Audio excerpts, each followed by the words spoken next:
Welcome to the Women Inspired Podcast. I'm your host, April Seifert. There is nothing more powerful than a woman who is inspired to action, and that's my number one goal, to inspire you, my listeners, to take action in your lives. Each week, I get to interview some of the most inspiring women, and I'm bringing those interviews to you. Let's do it. Well, hey guys, welcome back to this week's episode of the Women Inspired Podcast. I'm so pumped that you joined us this week because we have an amazing guest lined up. She is a complete firecracker of a woman, and she has amazing things to talk to us about today. So I'm excited to welcome Heather Havenwood to the podcast. Welcome, Heather. Thank you. Thanks for having me. Awesome. So I'm really excited to dive in and learn a little bit about the work that you've been doing and the awesome experiences you've had both in business and coaching other people. But before we dive into that, I'd love for you to help us get to know you a little bit and just give us a bit about your background. Absolutely. So I'm known as Chief Sexy Boss. So I'm going to be calling you Sexy Boss today because that's what I call people. Is that okay with you? Oh, heck yeah. Oh, yeah. Let's bring it on. Okay, That's great. Awesome. So that's how I see everybody is a sexy boss. And what's funny about that is when I see men, they have this look on their face like, can I be a sexy boss? So I call them Sexy Boss Studs, and they get all blushy, and it's really cute. So, yes.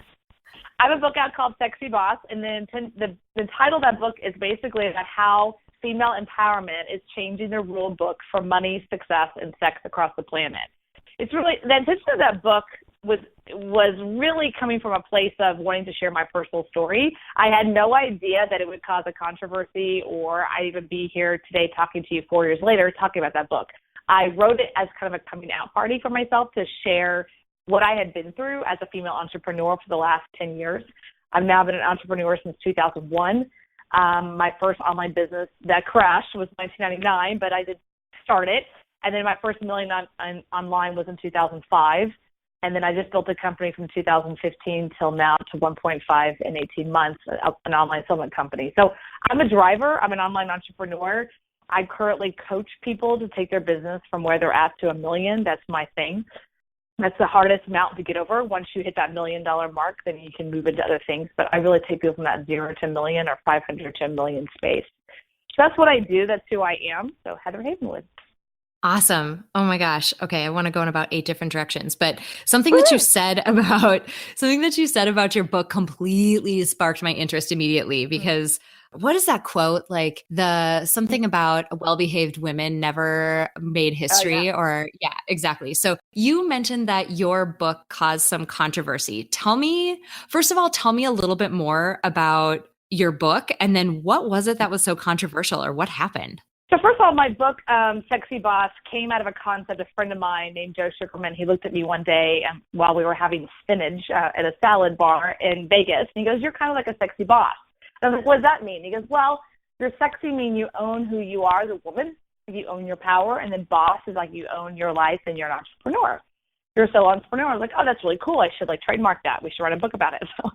So within 90 days, I had that book completely created. It was my personal story of kind of what happened back in 2004 and 5 when I built a business from 0 to $1 million. And then the next year I was completely in bankruptcy and lost my house. I was in foreclosure and bankruptcy, and I was living out of my car. So how did that happen, right? And then how did I overcome that during that time of 06, 07, 08, which was obviously during the recession of the United States in some areas. So how did I overcome that? And a lot of the tragedy and different things that I had to personally go through that's what that book is about. Now, here's what's interesting. So I came out with a book, and I really thought for myself, if one woman bought it, if one woman said, "Oh, wow, this made a difference for me," then success. That was my intention, right? Interesting. What I got was all this weird reaction from men. Example, I had one guy who I know his wife. I know them, in the industry and roundabout. And he looks at me all softly and goes, "I don't think women want to be sexy bosses."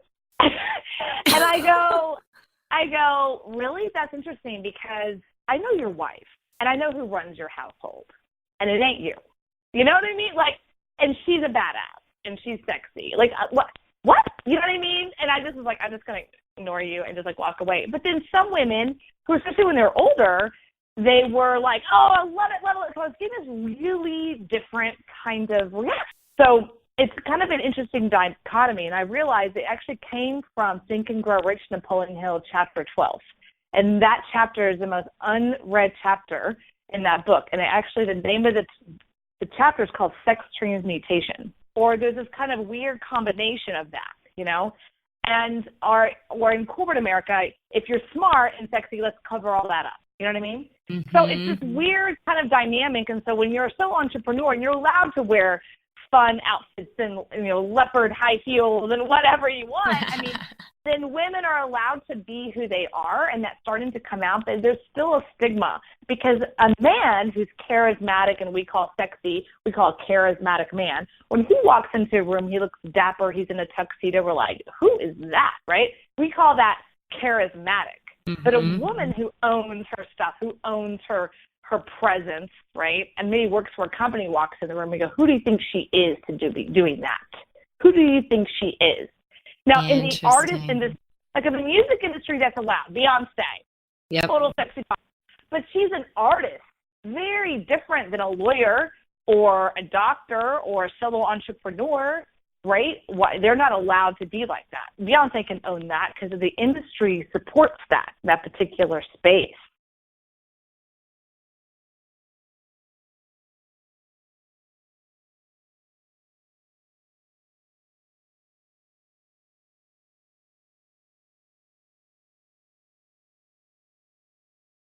And that's what this whole book is basically about, is allowing women to tap into their what I call sexual energy, okay? Allow that to be present, because when there's sexual energy, there's creativity, it's connected, and allow them to be that, and then they owning who they are in their life, and that is the power of it. I mean, Beyonce's extremely creative, right? She owns that piece of her, that sexual energy, but when you're a professional, it feels like you have to constantly put a top on it. And I say no. You know, that's the part that people are attracted to, is the magnet. Well, and it sounds like what you're speaking to, I totally get you. And what it sounds like you're really speaking to as well is that this authenticity about it. Can you dress in a way that makes you feel good? Can you present yourself in a way that makes you feel good, that makes you feel powerful? Can you carry yourself in a way that makes you feel good and powerful? Or do you sort of box yourself in? Do you make yourself small? Do you carry yourself so that you're not taking up too much space, or not being too loud, or not being too vocal? Do you really limit yourself in that way? And then also stifle some of that creativity and limit what you're able to put out into the world? Yeah, so there's a few things you touched on, and I'll say from this perspective, I got in this industry. When I say this industry, I'm talking about the information marketing speaking industry. I've been in this industry since 2001. And when I got started, I was traveling the country. I was going to city to city to city every single week, and I traveled with three guys. You know, me and three guys on the road, you know, breakfast, lunch, and dinner, right? And I wore gray pants with flats and a turtleneck and, like, you know, some major shoulder pads and like a square outfit. Now, if you saw me, if you go to my website, you'll see I got boobs, okay? I got boobies. I got big boobs. And I got big boobs, my grandma. Thank you, Grandma. But, like, I got boobs, right? And I have a figure, and I was constantly trying to cover it up, constantly, because I wanted to be known as smart. And I was technically pretty, you know, right?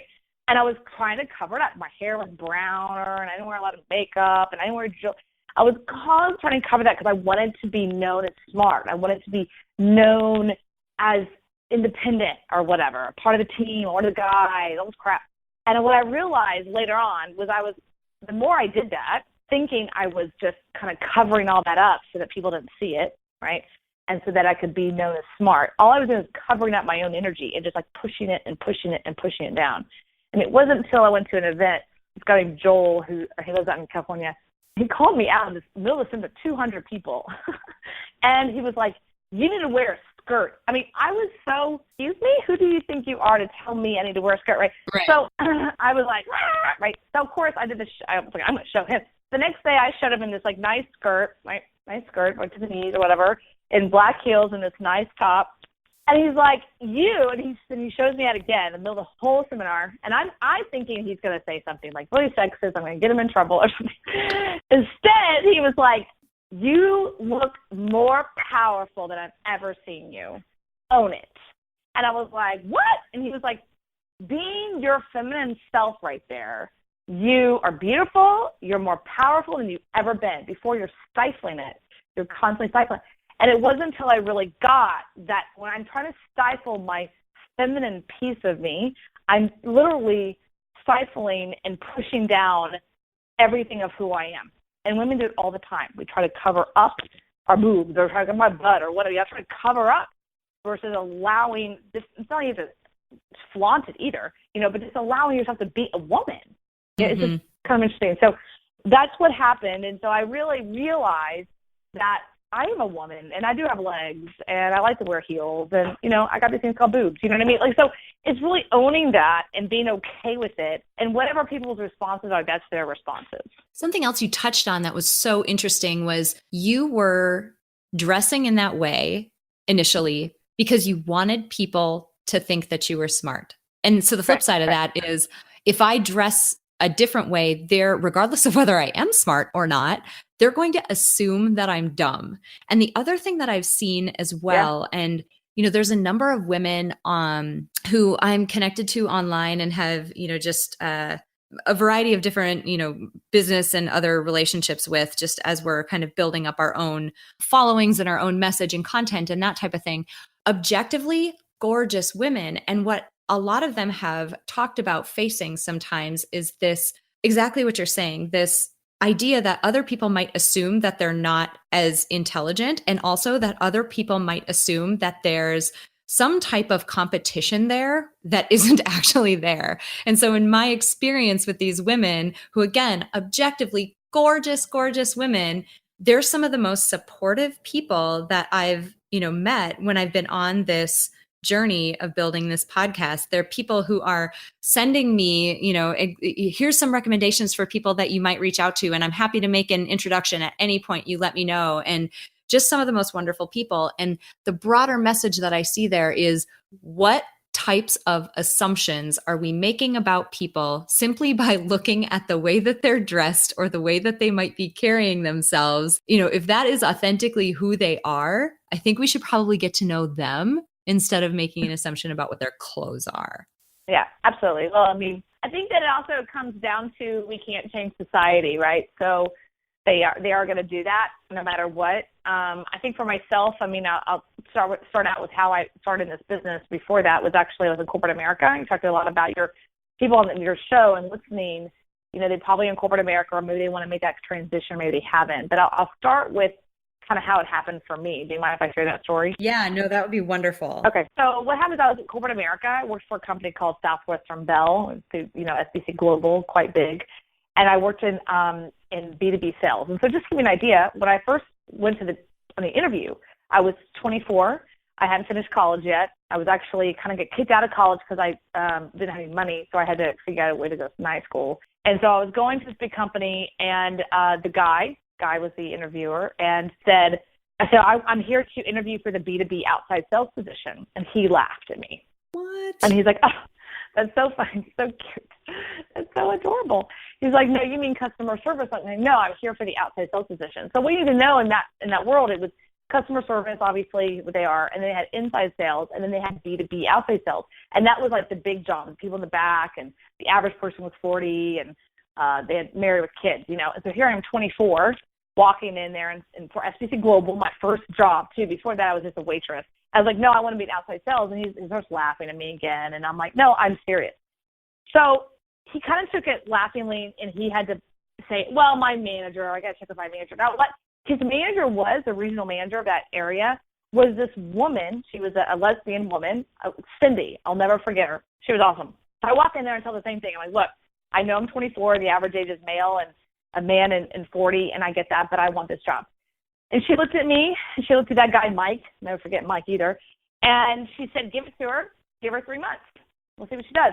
The worst case, we put her in customer service. All right, so Mike had a bet against me. Now, wow. He gave me no help. He was my manager. He was my direct manager. I was the only female in the office that wasn't a customer service rep. There were women there, but they were all customer service. And so here I am. They gave me a phone book, and they gave me some business cards and said, go. And here's your quota. If you don't make it, you're fired. And I'm like, okay, got it. I was there for 4 years. which is a long time. I actually was there longer than Mike.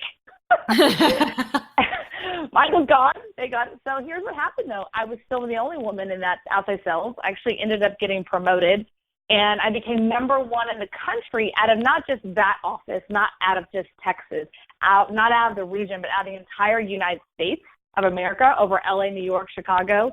I was number one in the country. That's awesome. Now, what you didn't know is the moment I got the award, I got fired. What? I didn't understand. I got fired. And they gave all my accounts to my assistant, who was a man and who was 15 years older than me. So this is my first experience of they said to me, you didn't deserve it because I was a woman. Now, I didn't have the kahunas at the time to, file some lawsuit. I just kind of put my tail between my legs and kind of cried for a couple months. But here's what I got is that, one, I didn't know how to do the political game. Like, I wasn't really working the political game internally, and I wasn't hanging out with the guys and going to have drinks at night. Like, I didn't do that. So that was one thing. I didn't understand how to play that because I was young. But the other thing is that, I don't know about you, but if you ever had to make decisions in life, you weren't sure what the decision was. You just knew you didn't want that. Kind of like a guy. Like, you're not sure what kind of guy you want. It's not that one. Yep. Right. Okay, so it was one of those moments for me. I was like, I don't know what I want. I just don't want that. Because everyone in my life was like, well, just go get another sales job. And I'm like, I'm not building someone else's company again. Nope, I'm not doing it again. They're like, what are you going to do? I'm like, I don't know, but I'm not doing that. So here's what happened. So I'm sitting there on my couch with my girlfriend who works for a big company, and she's got married, and her husband's like clicking the channel back and forth on something on a Sunday. And he stops to go get a beer, and it stops on this infomercial. And the infomercial says, do you want to own your life? Do you want to make more money? I'm like, yes. Of course I do. That's all you have to say. Right. That's it. Done. We'll come to the seminar tomorrow at 1 o'clock. And I'm like writing down this like location. Okay. And I don't tell my girlfriend, of course. I totally lie and tell her I'm going home or something. So I go to the seminar the next day in Dallas. I'm sitting there in the seat. I'll finish the story in a second. So I finish in the seat, right? Sit in the seat. And they start pitching us this $3,000 seminar and like how you can make money in your underwear and doing something, right? And I don't have $3,000. But he says the magic words. He says, but for your spouse, it's only $1,000. And I was like, what? Awesome. And this is where being a woman is automatically you're the spouse, right? So I nudged the guy next to me. I'm like, hey, can I be your spouse? And he's like, sure. What's your name? I'm like, I'm Heather. He's like, all right, let's go to the back of the room. So go to the back of the room, different credit cards, different, ads, the whole thing, right? No ring, right? And I'm like, I'm his spouse. And they're like, yeah, right. We'll take your money. So I go give him the $1,000 credit card I had. And I actually ended up traveling and working for that company. That's what happened. That's how I got in this business. I started traveling the country full time, doing seminars around the country. I did that for 7 years. I produced over 450 events. So that's how I got into this business. But there's a moment, right? There's a moment sometimes in our lives that you don't know what you want to do. You're just clear on what you don't want. Exactly.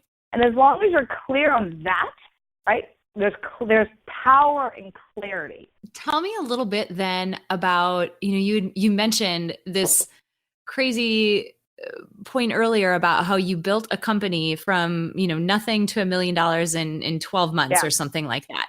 What? Like how, so this is just amazing to me because you hear people who have these sort of meteoric careers, and I feel like you've got like this multiple meteoric career. Like your meteor takes off and you build it, and you're like blasting into outer space, and then sort of somebody tears you down, and then off you go again, and it's meteoric again. So this is just really interesting that you've had a number of different rises like this, and I'm really curious about this company that you built so quickly to be so successful. Well, I've built two like that. So a couple things is that, seeing how I do that, I kind of a meteor, like you said, a meteor, like a rocket, and then I crash. I don't say crash like a bit of bad way, but I look over my period of my life and I kind of feel like that's what it's been. It's been like this rocket crash.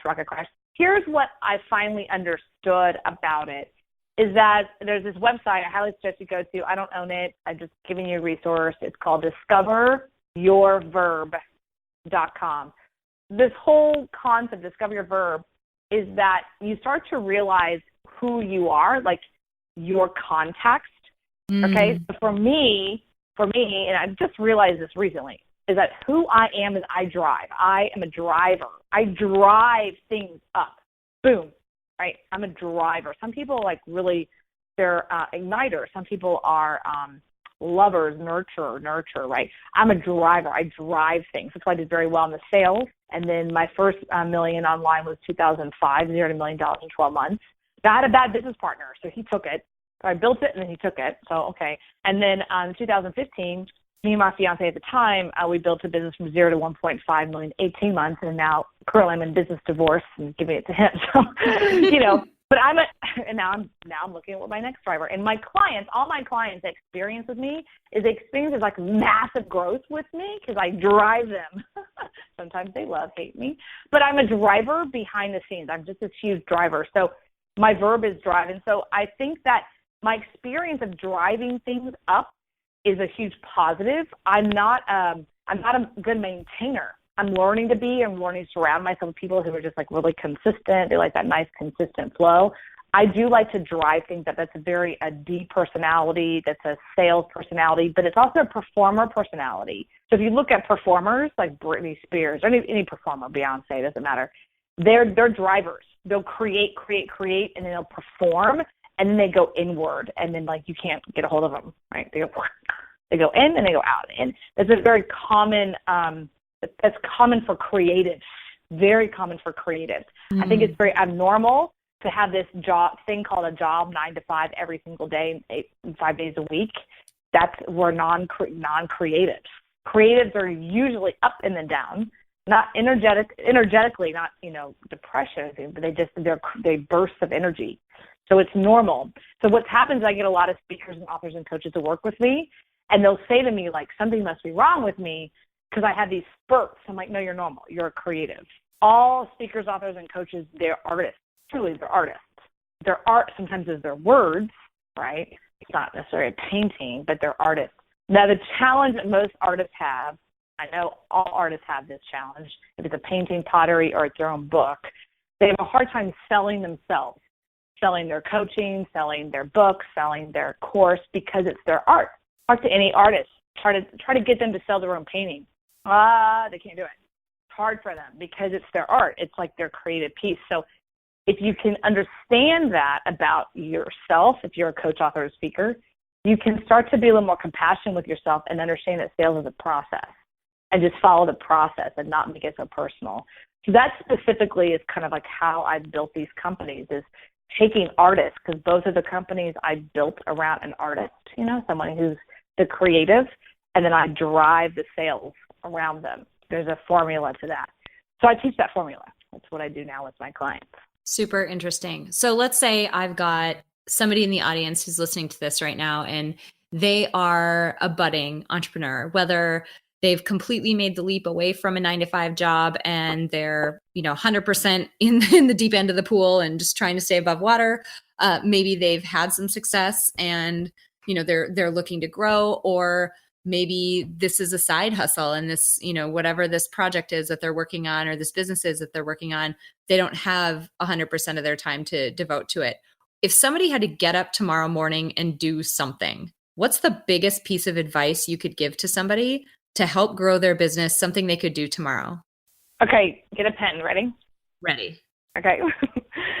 So I got to give you the context of this advice, because advice is only as good as you believe it to be, So this advice was given to me when I was living in Marco Island. Now, what you need to know about that time in my life, it was 2 years after the bankruptcy and foreclosure, and I was broke. I had no credit card. I had nothing. I had my car. And luckily, I didn't have any insurance on it, so luckily nothing happened. So I went to visit a friend in West Palm.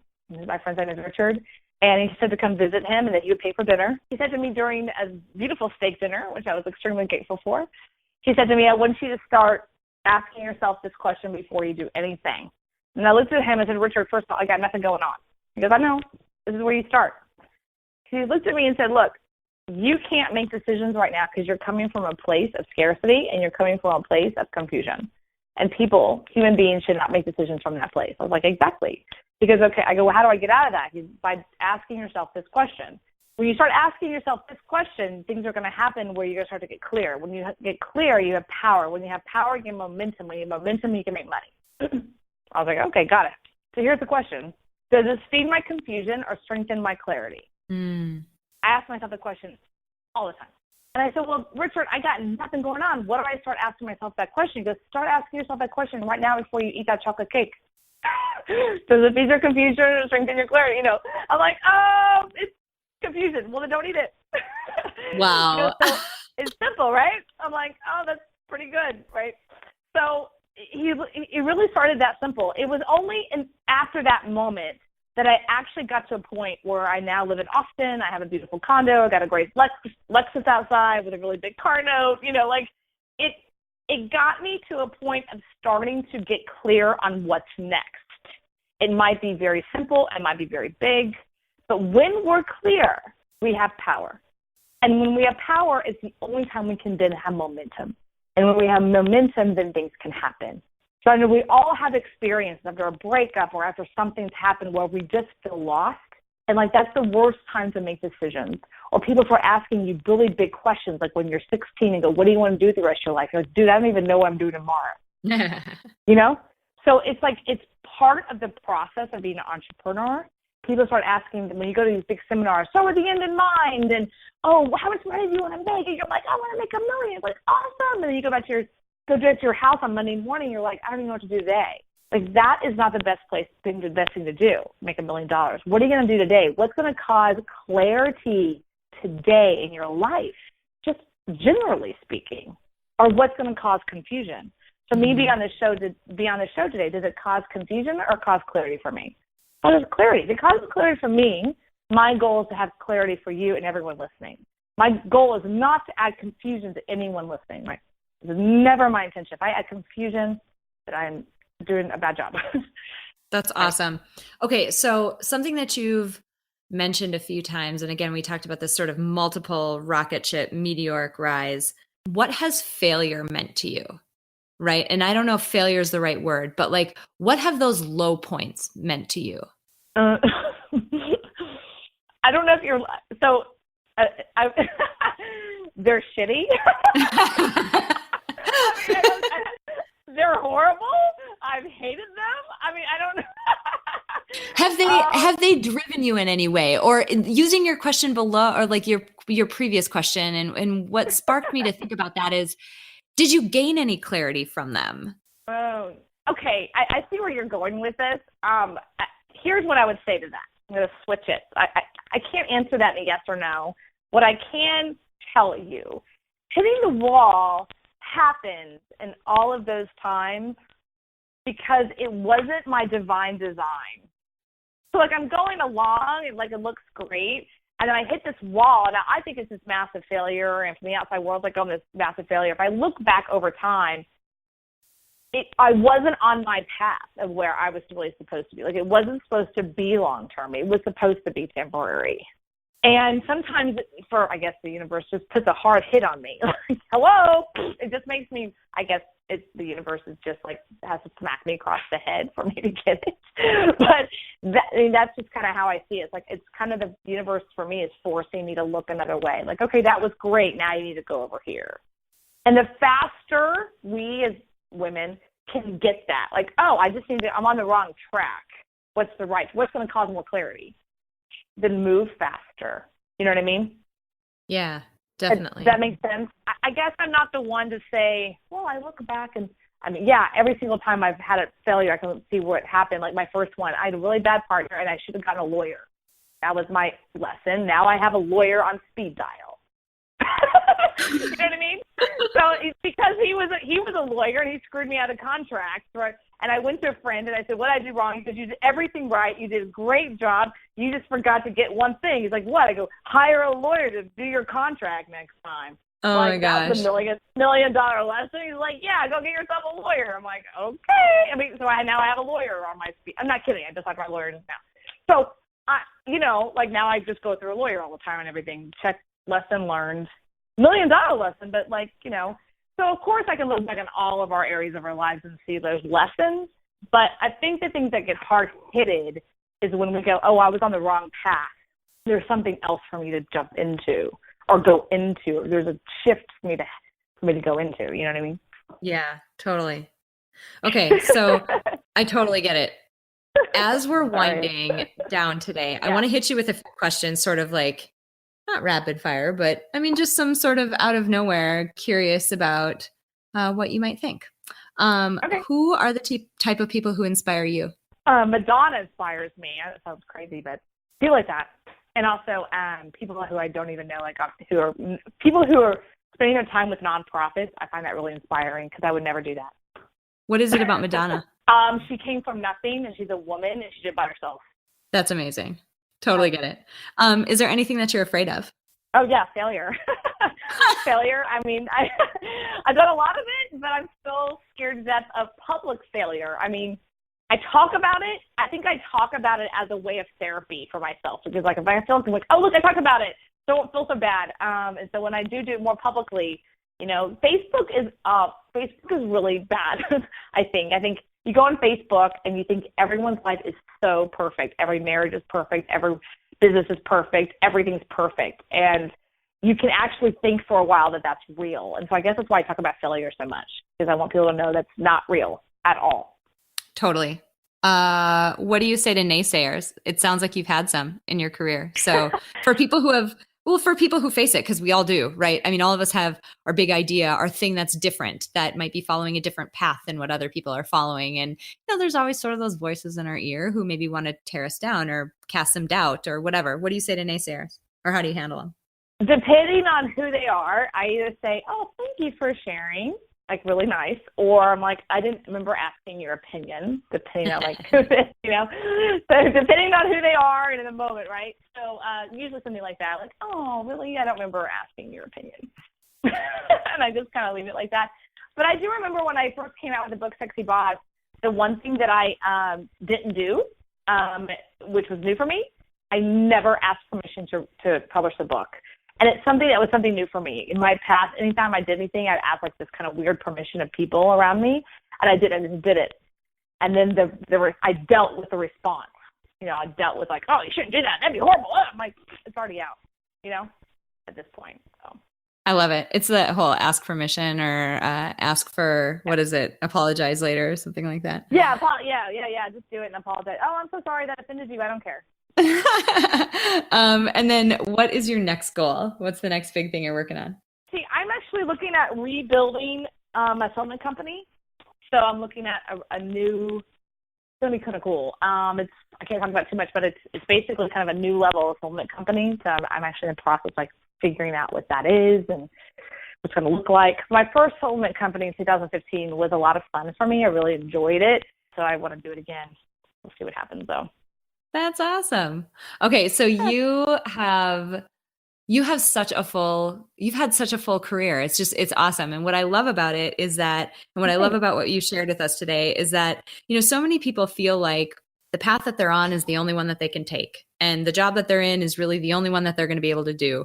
And it's really difficult for people to make changes and do something different. But you know, you either intentionally or through, you know, these random things happening to you, you have really reinvented yourself a number of times. You've brought yourself up from a really tough situation a number of times. And a big lesson with that for those folks who are listening is all of that is possible. You know, the situation that you're in now is not necessarily the situation that you need to stay in or that you're going to be in. And so all of this is in flux and totally possible. Well, thank you for that. Can I listen to that every morning? Yeah, totally. Put that on replay.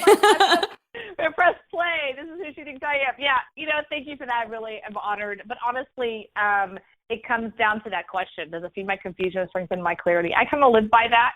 I live by that rule, literally, before I do anything. And there have been things lately, ladies, that I have said yes to and made a commitment to, and I knew I shouldn't have, and I bailed on it last minute, even though I feel like, oh, I shouldn't have because of integrity. I knew it was not the best thing for me. I knew it would have caused a lot of confusion in my life. It would have caused me to doubt myself. And even though I had a situation, a relationship I had to like heal with that, I knew it was the best thing for me. And I think that's critical. It's like putting yourself first, over kids, over everyone, over parents, everyone. You've got to put yourself first. I don't care. Everyone, you've got to put yourself first. You just have to. If you're going to thrive, you have to put yourself first over everything and everyone. I told you guys she was a firecracker. I told you she was a firecracker. So I know that's hard for women. They're like, but, because we put ourselves, like third and fourth and fifth. And I'm like, you can't. You got to put yourself first. All right. So when people are excited to learn more about you, where can we find you online? Yeah, so I'd love to give you my chat bot. So that's going to be fun. You're going to interact with my chat bot. This is how you do it. So you go to this URL. Here it is. It's Heather, ANN.com. So it's AskHeatherAnn.com, and you'll interact with my chat bot. It's a ton of fun. I'll give you a free gift. But if you're interested in just, hey, I want to talk to this firecracker, maybe she can help me in your business. I'd love to have just a conversation with you. I'm pretty real. I'm pretty authentic. I'm pretty straight. So warning. You can go to HeatherHavenwood.com. In the upper right-hand corner, it says Work with Heather. Just get on my schedule and we can have a conversation. That's awesome. And I'll put both of those links on your show notes page so that it's really easy for everybody to find you. Before I let you go today, I have to ask you the question that I ask every single person that I have on the podcast.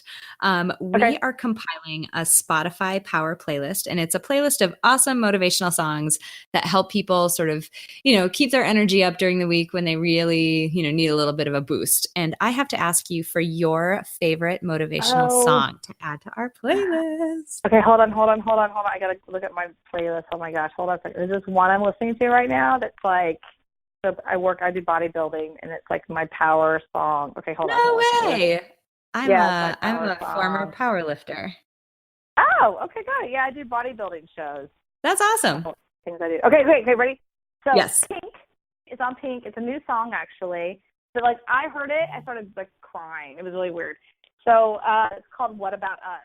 Ah, nice. I love it. Listen to the words. It's so, yeah. What about is great. Yeah, What About Us by Pink. Let me know the name of that because I would love to listen to that Spotify when I'm working out. Oh yeah, I'll send you the link to it. And if anybody else wants to get the link to it, you can sign up to receive updates at aprilseifert.com, and I will send you the link to our Spotify playlist. This has been amazing. It's been amazing getting to know you, to hear a little bit about the work that you're doing, your crazy background. Oh my God, you've done so much in your career. It's been awesome. Thank you so much for being so open and authentic to share everything with us. Your advice, the things that you've learned from the ups and downs has been wonderful. Thank you so much for being here. My honor. I'm grateful. My honor.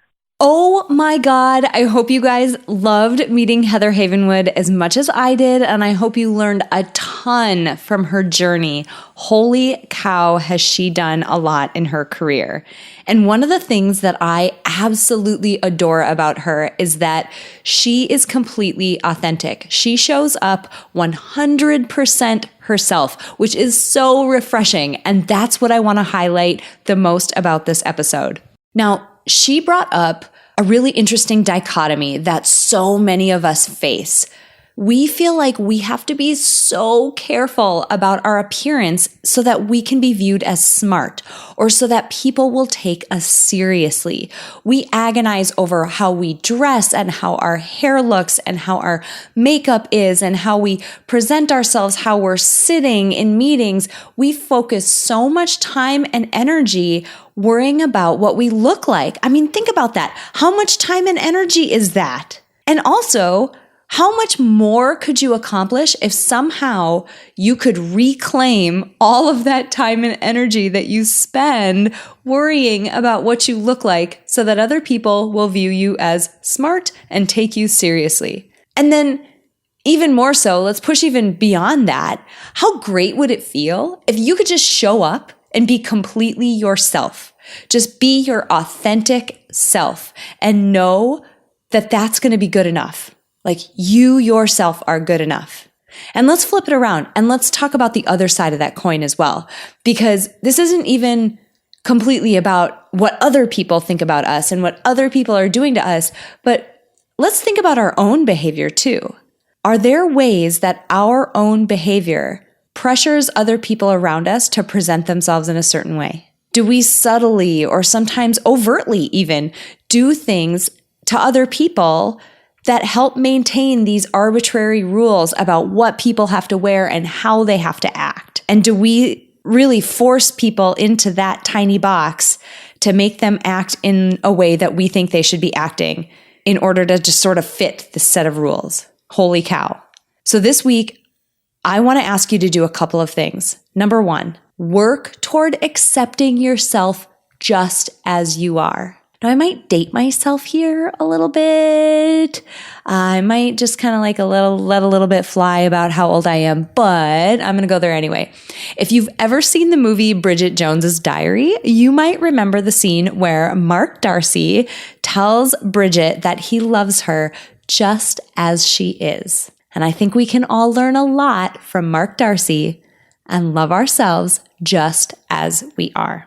And number two, the other thing I want you to do this week is work toward accepting other people just as they are. When you give yourself permission to show up authentically, amazing things happen. And amazing things happen when you give other people permission to show up just as they are as well.